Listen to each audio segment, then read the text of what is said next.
Chaos was announced as a pre-order bonus for Total War Warhammer today, and as you might imagine, the interwebs are ablaze with legions of Total War players shaking their fists in righteous fury. Pre-order exclusives and pre-launch DLCs have obviously been a really controversial and hotly debated topic in recent years, and Creative Assembly has taken a lot of flack for their DLC plans on Rome 2 and Attila. Now, I myself, as you guys know, have been a critic of CA's and Sega's DLC practices and business decisions in the past. If you remember, I made a video about my anger at the release of Caesar and Gaul DLC for Rome 2 at a time when replays and co-op campaigns weren't even functioning properly, so a lot of the points of that game literally were not working at that time. And I haven't been shy in the past about criticizing Creative Assembly or Sega when I feel like their business practices are subpar at best. On Total War's official YouTube channel, there are currently 1,800 likes and 2,400 dislikes on the Warriors of Chaos announcement video. And the comment section is filled with angry people saying stuff like, "Ugh, why must you do this to me? Cut content announced 6 months pre-release? That's a bucket of ice water in my hopes and dreams if I've ever seen one." Or my personal favorite, "CA's DLC practices can suck a big fat one."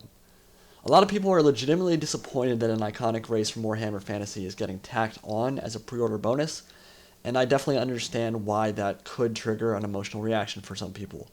A lot of scars were left after Rome 2's launch, and for some people those wounds never really healed. But a lot of other people have been trolling Creative Assembly's YouTube channel since the release of Rome 2, and probably haven't played a Total War game in years. Yet they still show up in droves on every video to flame with uninformed opinions about Rome 2 disguised as facts. So, if you're in the camp of people who have already pre-ordered Warhammer, the news today of Warriors of Chaos being released as a playable faction at launch will probably make you very happy. You were going to pre-order anyway, but now you're getting even more content, a whole new race that I personally didn't think would make it into the game until probably the second expansion or second game in the series as a headlining selling point. Now there's another camp. If you're in the camp of people who hate anything and everything about Creative Assembly and Total War in general, this announcement has undoubtedly fed the fuel to your fire and given you some fodder to scream about. But to those people, just as an aside, I have to say, why do you still watch Total War content and give views to a company you hate? That's something that I've never understood. There are many people on that channel, and I'm sure you guys have seen it too, who clearly despise everything about Total War. They hate the combat system, and by the way, if you hate the combat in Total War, you don't like Total War. Like, combat is what makes Total War Total War. So I think that's bizarre in and of itself. But they hate the management in it. They hate everything about Total War. But it blows my mind they're still on that channel trolling it years later after Rome 2's release. Not that people don't have the right to still be mad about Rome 2, because they do. But you would think rehashing the exact same arguments on every single video, like I've seen plenty of people do in the comment section. I actually remember some names from people who leave those comments over and over again. You'd think that would get really old after a while. But then there's another group, and that's the group of people who are excited for the game and love Total War and love Warhammer, but are very wary of a bad launch because of previous bad experiences. See, people are thinking that this is going to be another launch like Rome 2. A broken game with DLC 2 weeks after the launch of the game, and pre-order bonus ripoffs and basically every shady business practice you could possibly think of. And if Total War Warhammer was being released 2 years ago, I'd probably agree with these people. But here's the thing, and this is a point that no one's been talking about on the Warriors of Chaos release video at all. And in my opinion, it's an almost perfect shield to defend against the quote-unquote abhorrent anti-consumer DLC practices Sega and CA are being accused of. It's called Steam Refund. This amazing invention by Valve mitigates most, if not all, of the risk associated with pre-ordering a video game. Let's take a look, word for word, at the description of Steam's refund system. I'm going to read it verbatim here. The Steam Refund offer within 2 weeks of purchase, and with less than 2 hours of playtime, applies to games and software applications on the Steam store.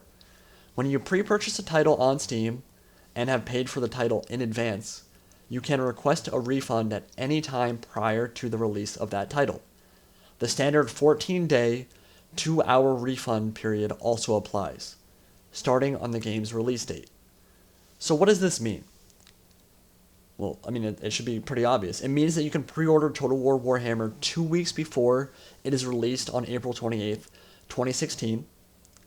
Download the game on launch day, and then wait up to 2 weeks after release to gather information on whether you want to keep the game or not. That means up to 2 weeks, up to 14 days of reading reviews, watching YouTube videos, looking at the forums, and hearing about any and all performance issues the game may or may not have. This should give you more than enough to educate yourself on the product and decide if you want to keep the game or get it refunded. See, Valve's implementation of a refund system scares publishers and developers away from crappy launches. CA and Sega, they can't afford to release a broken game. They can't afford another Rome 2 right now. There's too much on the line. If the game is unplayable at launch, thousands of customers will get their refunds and possibly abandon the series forever. This is just the start of a trilogy. If the first game tanks, Sega will lose so much from that. They won't just be losing future sales, they'll be losing sales here and now, which is a really big deal because companies, first and foremost, are focused on their bottom line for the current year. Is it theoretically possible that Total War Warhammer is going to be just riddled with bugs and issues on launch and be basically unplayable? Yes. We've seen it before. We've seen it on Empire, and we've seen it on Rome 2. It's of course possible. But CA and Sega are well aware of Steam's refund policy now, and I promise you, they've already factored the Steam refund policy into their release date decision. So, this is what I recommend. If you're excited for Total War Warhammer, but you're afraid the game will have a terrible launch, full of bugs, performance issues, you name it, you can still pre-order the game. You should still pre-order the game. On launch day, don't play it. Wait a week, or wait 14 days if you really have the patience for that, and read reviews, and watch YouTube content from sources you trust. Hopefully I'm in that category as well. Listen to what they're saying about the game. Listen to what everyone's saying about the game. If complaints are minimal 2 weeks after launch date, you're probably fine to keep the game. If Warhammer is horrible on launch, filled with bugs and performance issues and poor design decisions, use your refund. Use it. It's that simple. You'll be no worse off than before and can buy the game later down the line at a discounted price or just abandon the series forever. Personally, I realized as soon as Warhammer was announced, it would be filled with DLC. I think most of us probably did. We know CA's DLC practices. We know Sega's DLC practices. But I'm okay with it right now, because DLC in Warhammer isn't like DLC from previous games. This isn't the Longbeard's Germanic DLC, where 90% of the roster is the exact same as 8 other Germanic factions, and the unique units are just slightly remodeled infantry. No, this is an entirely new race, with entirely unique unit rosters, animations, monsters, and gameplay mechanics. Warhammer isn't like other Total Wars. You can't just reskin Empire units and call them Khorne followers. You can't reskin Deathclaw the Griffin and call it a Dragon Ogre Shoggoth. The sheer amount of effort that goes into animating and designing new game mechanics for each race to truly do justice to them in a Warhammer setting, and we are assuming that CA will do each faction their due justice.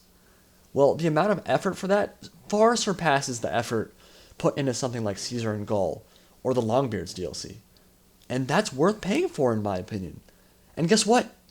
You don't have to pay for it. It's free. It's free on launch if you pre-order the game. So, I'm prepared to drop a lot of money on expansions and DLC for this game because every time a new race or faction within a race comes out, I think it'll be worth my money. But if I see exorbitantly high prices or poorly made content, I'm gonna vote with my wallet and not buy it, just like any consumer should do. Black Sea Culture Pack for Rome 2, never bought it. Caesar and Gaul, bought it on sale for $1. Belisarius expansion pack on Attila, never bought it. I buy stuff that I think I'll get my money's worth out of, and I skip the stuff that I think is crap. Now I will say that while I am really hyped that Chaos is playable in the first game, because they're one of my favorite races, I do think that a Kislev or Bretonia, or even a Wood Elves pre-order bonus would have made the backlash much less severe. Warriors of Chaos, like I said, they're iconic, and many people, it's their favorite race. So putting it behind what some people perceive as a paywall, even though I think I've already debunked that assertion with my previous assertions, well, I don't think that it was really a smart marketing idea from CA. Regarding all the furor on CA's announcement video, I guarantee you, if the Warriors of Chaos had been announced 3 months after the game came out, there would still be a sizable portion of the community claiming it was cut content. Do I understand the argument of the people who say this? Absolutely. But whether it's cut or not, the DLC is free to anyone who pre-orders, and there is now zero downside to pre-ordering, at least theoretically. And that's my conclusion on that. When something is free and there's minimal risk to pre-ordering or no risk at all, ranting and raving and crying about it does seem kind of silly, don't you think? Now let's shift gears a little bit. Looking at the unit roster for Chaos, I'm honestly quite impressed. Legendary Lords, especially Kolek Suneater, he's, by the way, the Dragon Ogre Shoggoth in the trailer, the guy with the massive effing hammer. He looks incredible. All of them do. The Chaos Trolls and basically all the models we saw in the trailer really do look great, and I think that the trailer captures what Chaos is all about as a race. Death, mayhem, destruction, burninating the countryside, burninating the peasants, you name it. They look great. Chaos Spawn, Forsaken, Dragon Ogres, Gore Beast Chariots, and of course the Warriors of Chaos themselves, the Chosen of Chaos themselves, they're all confirmed. Along with a lot more that I'm not going to mention right now because it's going to be in the description. There's a Steam link in the description that will give you all the information you need that's been released about Warriors of Chaos so far. I will say I am kind of disappointed that Chaos won't be split into 4 separate factions, one for each Chaos God at release. This isn't confirmed or explicitly stated, but the fact that there are only 3 legendary lords, and both Archaon and Kolek Suneater are champions of Chaos Undivided, it definitely leads me to that conclusion. It also seems like the faction roster will be the same for Chaos regardless of which legendary lord you use, and to be honest, I don't like that too much either. I mean, seeing Sigvald the Magnificent, who's a Slaanesh lord, leading an army of warriors of Khorne would be kind of dumb. So, I mean, it's not just that. Slaanesh and Khorne despise each other. They hate each other, and so do their followers. So it looks like CA will circumvent this by not assigning like a specific color scheme attached to each Chaos God, say green for Nurgle or red for Khorne like in Call of Warhammer.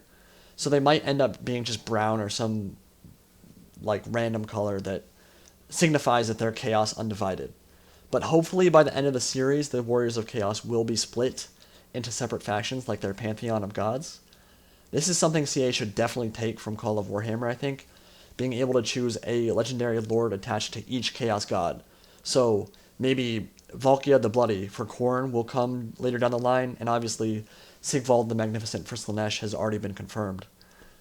But after that, picking a specific Chaos God and a champion for that god, you could fulfill certain objectives, forming Chaos Undivided with Archaon, and then leading an incursion into the heart of the Empire or something like that. I think that would be really cool.